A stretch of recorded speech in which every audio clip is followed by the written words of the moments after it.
आज सकाळी म्हातोबाच्या आळंदी तालुका हवेली येथे माझं एका दशक्रियेच्या निमित्ताने प्रवचन होतं। ते प्रवचन संपल्यानंतर 10 वाजता मी आळंदी म्हातोबाच्या इथून पुण्याला जायला निघालेलो असताना रस्त्यात गावाच्या बाहेर आल्यानंतर वारकरी संप्रदायातील संग्राम भंडारे आणि काही 10-15 गोरक्षक होते। सगळेजण 2-3 गाड्या होत्या आणि त्या सगळ्या गुंडांनी मला रस्त्यात निर्जन स्थळी अडवलं।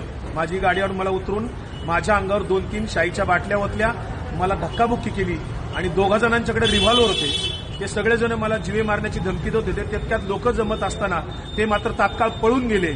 मी त्या सर्वांचा निषेध करतो।